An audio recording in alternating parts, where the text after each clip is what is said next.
India और बांग्लादेश के बीच में कानपुर टेस्ट के पहले दिन बारिश और जिसे कहते हैं लो लाइट, उसी का राज रहा। 35 ओवर ही टोटल पूरे दिन में हो सके। लेकिन ये है कि विराट कोहली, जसप्रीत बुमराह, जडेजा, इन सब ने अपना शुगल मेला लगा लिया। वो ये कर लेते हैं। वो जाहिर सी बात है कि जब यूनिटी हो, सारे शुगल मेले में लगे हों, अपनी अपनी नौकरी का पता हो, टीम में क्या करना है, जगह का भी पता हो कि भैया नौकरी ठीक करेंगे जगह बची रहेगी, नौकरी नहीं ठीक करेंगे जगह निकल जाएगी, तो फिर वहाँ पर ना एक दूसरे को इसी तरीके से सपोर्ट किया जाता है। ऐसे ही शुगल मेला लगाया जाता है। जैसे वो विराट कोहली और जडेजा बुमराह के मुंह के ऊपर उसकी बॉलिंग की नकल उतार रहे थे, उसके चेहरे की, जब वो बॉल पकड़ता है और जब वो बॉलिंग कर रहा होता है, जब बॉल डिलीवर कर देता है, फिर वो जो अपने कंधों को यूँ आगे पीछे करता है। तो विराट कोहली और जडेजा ने ना चंगी, जिसको कहते हैं, अच्छी खासी मिमिक्री की और वो बड़ी इंजॉयबल थी। वहाँ क्राउड काफ़ी इंजॉय कर रहा था। सारी बात है, प्ले तो चल नहीं रहा था, तो अब फैंस को कोई ना कोई इंटरटेनमेंट तो चाहिए थी। तो जडेजा और विराट कोहली ने सोचा कि चलो फिर अगर इनको कोई मिमिक्री वगैरह करके इंटरटेन कर देते हैं। हमारा काम तो बेसिकली इंटरटेन ही करना है ना, आप क्रिकेट में तो कर नहीं पा रहे, तो ये जो दूसरी हमारे अंदर टैलेंट्स हैं, सलाहितें हैं, इनका कर लेते हैं। तो ये शुगल मेला वहाँ पर आज चल रहा था। बाकी और भी काफ़ी ज़्यादा चीज़ें चली, जैसे 15 साल बाद, सॉरी 15 कह रहा हूँ, 2015 के बाद out of nowhere Rohit Sharma ने फैसला किया कि टॉस जीतने के बाद कि हम तो पहले बॉलिंग करेंगे।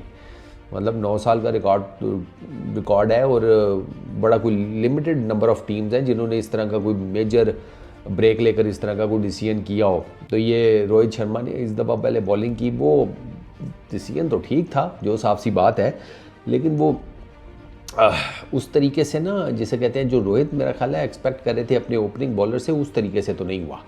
जैसे बुमराह को कोई विकेट नहीं मिली ओपनिंग स्पेल में, सिराज को कोई नहीं मिली, वो तो भला हो आकाशदीप का, वो आया और वो 2 विकेटें ले गया। फिर आकाशदीप के साथ अपना अश्विन 1 विकेट वो ले गए।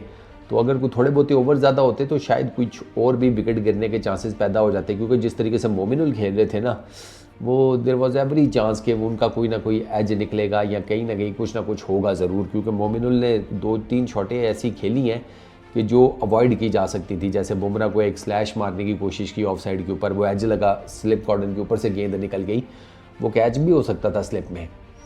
जाकिर इसी तरीके से तो आउट हुआ था। जाकिर ने भी तो 2 कदम निकल कर अपनी तरफ से डिफेंसिव शॉट ही खेलने की कोशिश की थी, बाहरी किनारा लगा, गेंद गई सीधा गली में। तो मोमिनुल के साथ भी हो सकता था। बाकी वो बॉलिंग तो इंडियन टीम की अच्छी थी, लेकिन ओवरऑल विकेट्स के मामले में ना वो थोड़े से, जिसे कहते हैं कि लकी साबित नहीं हुए, अनलकी रहे, बुमराह इन पर्टिकुलर। क्योंकि बुमराह ने तो नई गेंद को ठीक ठाक नचाया था और वो रोहित शर्मा का डिसीजन बिल्कुल ठीक था। ओवरकास्ट कंडीशन, पिच में नमी, मॉइस्चर, वैसे भी क्लाउडी, ठीक ठाक किस्म का हेजी वेदर, तो वो, और कल रात को बारिश भी ठीक ठाक हुई थी, उसकी वजह से वो टेम्परेंस और वो सारा कुछ भी मौजूद था। पिच यानी कि फुल टाइम बॉलर्स को फेवर करने वाली पिच थी। लेकिन अच्छा, आपको एक मज़े की बात बताऊं कि बांग्लादेश का ये प्लान था कि अगर हम टॉस जीतते तो हम पहले बैटिंग करते, क्योंकि वो चौथी इनिंग्स खेलने के चक्कर में ही नहीं थे। वो 3 स्पिनर लगा कर बैठे हुए हैं। उनका प्लान है कि भैया चौथी इनिंग जो है थी वो इंडियन टीम खेले। अब यहाँ पर इंडियन टीम को ही डेफिनेटली चौथी इनिंग खेलनी पड़ेगी, लेकिन मेरे नज़दीक डिपेंड ये करता है कि बांग्लादेश पहली इनिंग में कैसा खेलता है। बांग्लादेश पहली इनिंग में बेहतर खेल सकता था। अब आप उनके 3 डीसी जो आउट हुए हैं वो देखें ना, तो वो अवॉइड किए जा सकते थे। अब आपको टीम इंडिया के अगेंस्ट अगर आप उन्हें चौथी इनिंग में पकड़ना चाहते हैं तो आपकी पहली इनिंग में कोई लीड चाहिए। आपको पहली इनिंग में ठीक ठाक लीड चाहिए, नहीं तो फिर आपकी सेकंड इनिंग जो है वो आउटस्टैंडिंग किस्म की आप खेलें। अब इंडिया में सेकंड इनिंग आउटस्टैंडिंग खेलना बहुत मुश्किल है, क्योंकि वियर एंड टियर पिच का जो है वो सामने आ चुका होता है, गेंद स्पिन कर रही होती है, ऑड बाउंस होता है और 100 किस्म के फैक्टर इन्वॉल्व हो जाते हैं।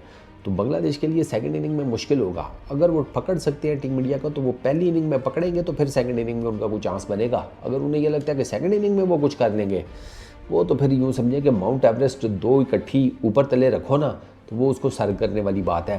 क्योंकि सेकंड इनिंग्स में टीम इंडिया मुश्किल होता है। उनके स्पिनर्स जो है ना वो बहुत ज़्यादा एक्सपीरियंसड हैं।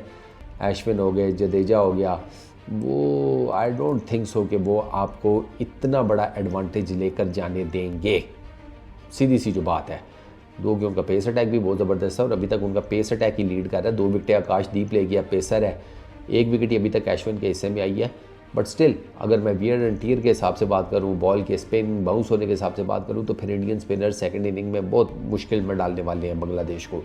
तो बांग्लादेश के पास अगर चांस है तो वो पहली इनिंग में है, अगर उन्हें लगता है कि चौथी इनिंग में वो इंडिया को पकड़ सकते हैं।